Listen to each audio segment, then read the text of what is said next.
बातमी हृदय पिळवटून टाकणारी आहे। ज्या भागात मागच्या 6 महिन्यांमध्ये कोरोनाचा कोणताही रुग्ण नव्हता त्या गावात कोरोना पोहोचला आणि शेतकरी कुटुंबातील तिघा सख्या भावांचा एकाच आठवड्यात कोरोनाने बळी घेतलाय। पुणे जिल्ह्यातील आंबेगाव तालुक्यामध्ये चांडोली खुर्द या गावात कोरोनामुळे शेतकरी कुटुंबातील 3 सख्या भावांचा मृत्यू झालेला आहे। आज या तिघांचा एकत्र दशक्रिया विधी करण्यात आला। यावेळी पंचक्रोशीतील ग्रामस्थांनी हळहळ व्यक्त केली।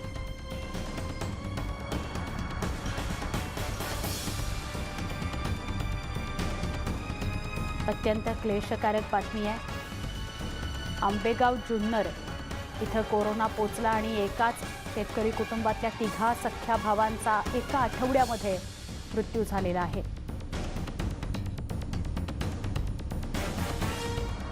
आमचे प्रतिनिधी रायचंद शिंदे यांच्याकडून अधिक माहिती घेऊया। रायचंद, अत्यंत धक्कादायक बातमी आणि तितकीच क्लेशकारकही। बरोबर आहे सुवर्ण, आपल्याला माहिती आहे जसं मुंबई पुण्यामध्ये कोरोनाचा कहर आहे तसाच कहर आता ग्रामीण भागामध्ये सुरू झालेला आहे। हे जे गाव होतं चांडोली या गावामध्ये आतापर्यंत एकही रुग्ण नव्हता, पण मधल्या काळामध्ये अचानक रुग्णांची संख्या वाढली आणि जी वृद्ध मंडळी असतात म्हणजे आपण मागच्या 6 महिन्यापासून पाहिलेलं आहे का खेडेगावची जी ओळख असते, चौक असतात, गजबजलेल्या गल्ल्या असतात, जुनी वृद्ध माणसं असतात, चहा पिण्याच्या निमित्ताने, राजकारणाच्या निमित्ताने, गप्पा मारण्यासाठी एकत्र येत असतात।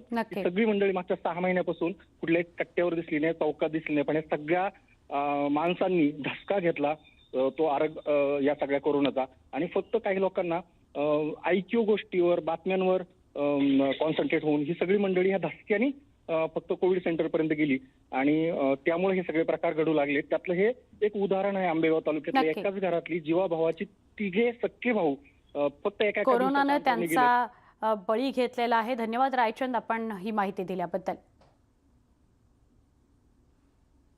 कोविडचा खूप प्रादुर्भाव झालेला आहे, त्याच्यासाठी एकाच कुटुंबातील 3 व्यक्ती गेलेल्या आहेत। सगळ्यांच्या मनात भीती निर्माण झालेली आहे। कोविडचे पेशंट सापडल्यानंतर त्यांना तिकडं बाहेर पाठवायचं म्हटल्यावर खूप भीती वाटते। त्याच्यासाठी इथं आम्ही छोटंसं कोविड सेंटर गावातच सगळ्या ग्रामस्थांनी मिळून केलेलं आहे। बुलेटिनमध्ये इथे एक छोटासा ब्रेक घेणार आहोत। ब्रेकवर जाताना आठवण करून देतो, सगळ्या सविस्तर बातम्या बघण्यासाठी, सगळे अपडेट्स बघण्यासाठी आपण www.news18lokmat.com या आमच्या वेबसाईटला नक्की भेट द्या। पहा फक्त न्यूज 18 लोकमत।